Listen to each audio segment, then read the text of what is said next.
This is Our View, the television voice of the proud members of the Washington Federation of State Employees, the people who work for you.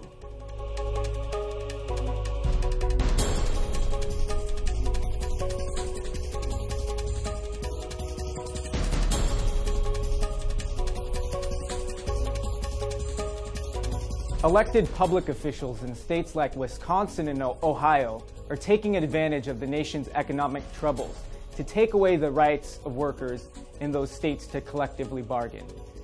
Apparently, sitting across the table from employees who do the work to carry out their policies is just too much for them. So far, no attacks on Washington's bargaining ability, but our labor community has recently been holding demonstrations of solidarity.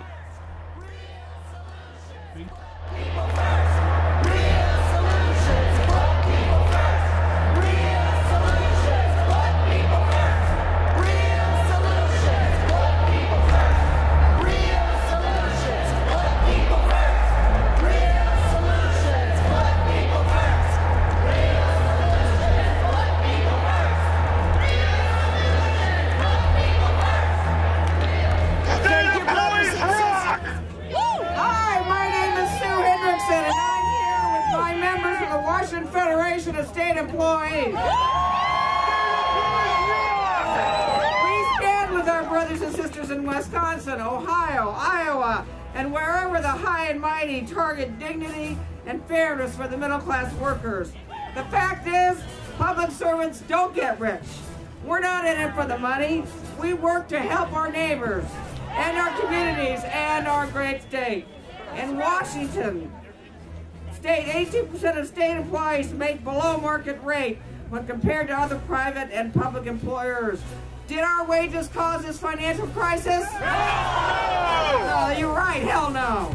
The state's own salary survey shows that most other large employers in this state pay 100% of health care premiums, but we just agreed to further sacrifices in our health care.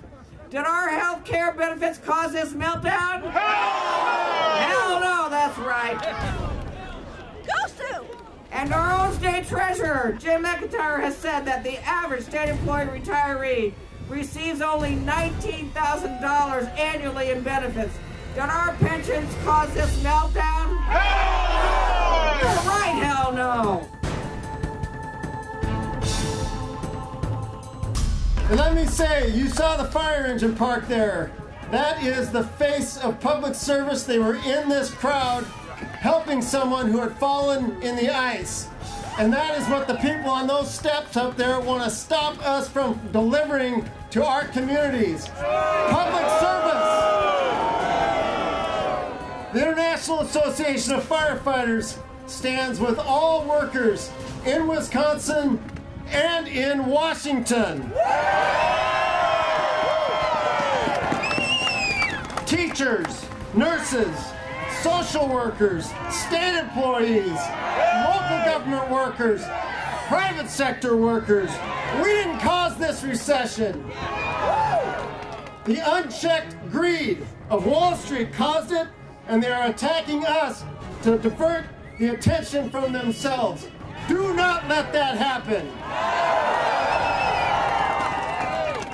This is an attack on our middle class. We are middle America. It's an attack on public health. It's an attack on public safety. We won't allow it. You won't allow it. And we will not be divided. Thank you, each and every one of you, for being here today. Do not give up the fight. Stand with Wisconsin. Stand with Washington workers. Thank you.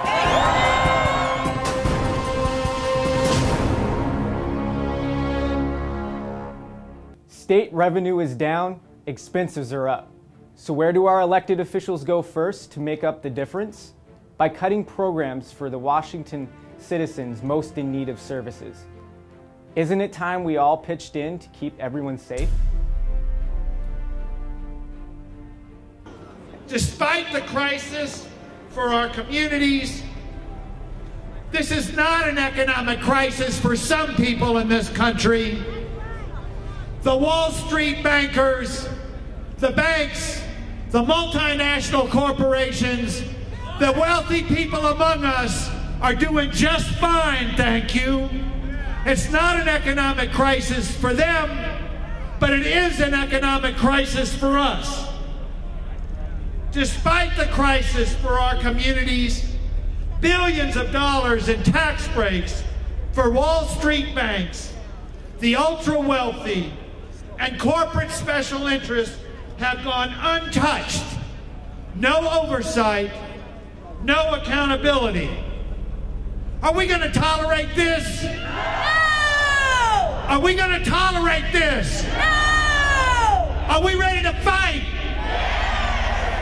We have come together to protect our future and the future of our children by demanding that the banks, the big banks and special interests be held accountable. It's time they finally share the sacrifices and pay their fair share. This is not just our sacrifice. They created this crisis. They need to share the sacrifices. Is that right?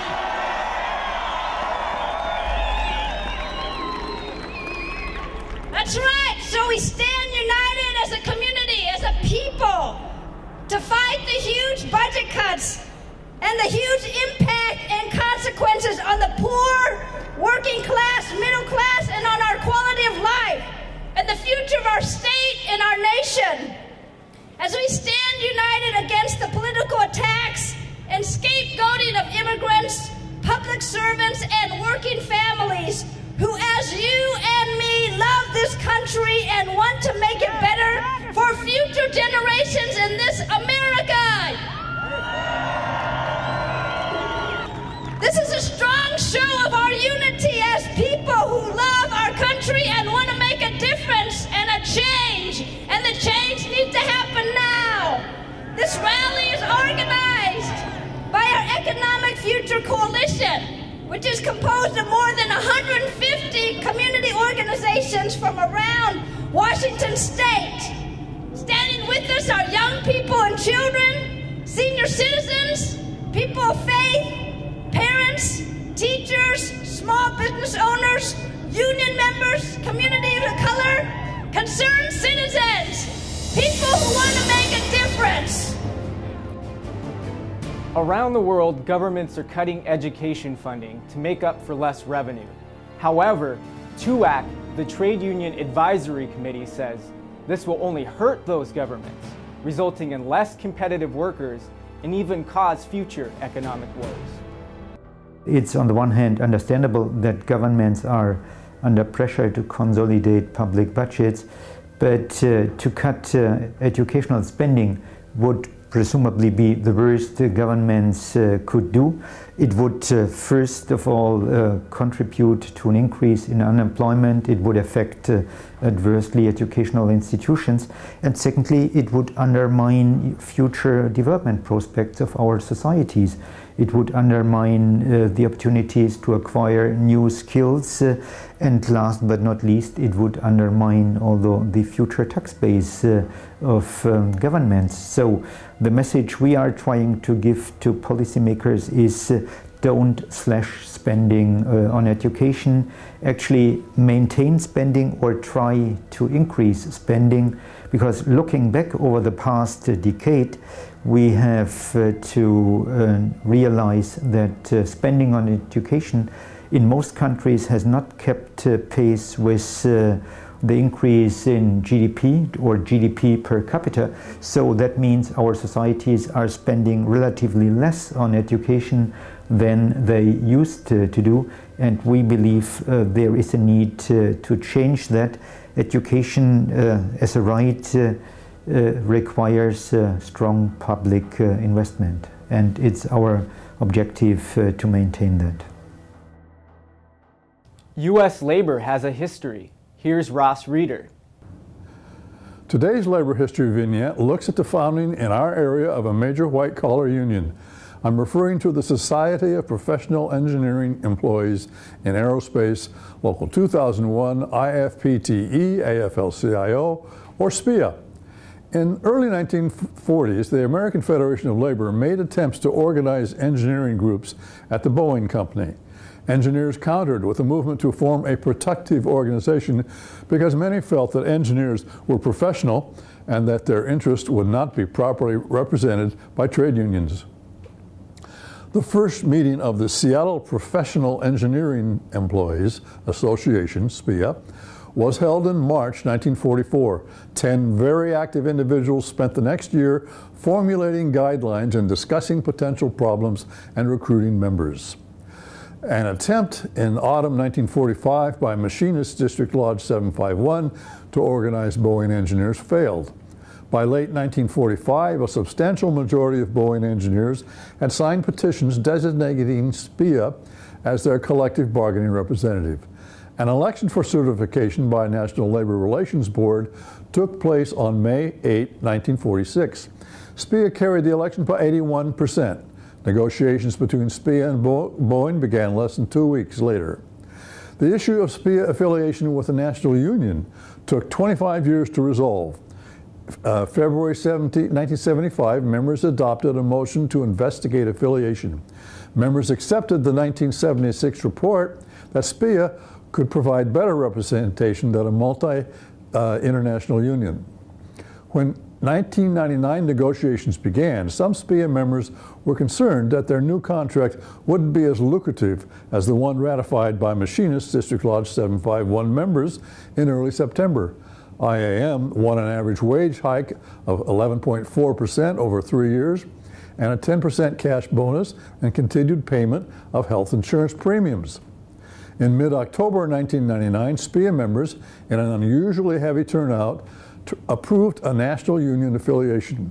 SPEA became Seattle Professional Engineering Employees Association, Local 2001 International Federation of Professional and Technical Engineers, AFL-CIO. In the over half century since its founding, SPEA has gone from 50 to 60 members to representing almost 23,000 professional engineering and technical employees at the Boeing Company. In December 1992, SPEA members voted to reject the company's contract offer and to give the negotiation team strike authorization. SPEA's negotiation team called the first ever SPEA strike on January 19, 1993. The one-day strike allowed SPEA representative employees to protest company hardball tactics, and nearly 80% vacated the workplace. Saving their energy for a later fight, SPEA members accepted that contract in February 1992. That fight came in 2000 when SPEA led the largest ever strike of private sector white-collar workers and won. You've been watching Our View, brought to you by the members of the Washington Federation of State Employees. We remind you, when you accept a paycheck for your hard work, don't give up your rights. Thank you, and see you again.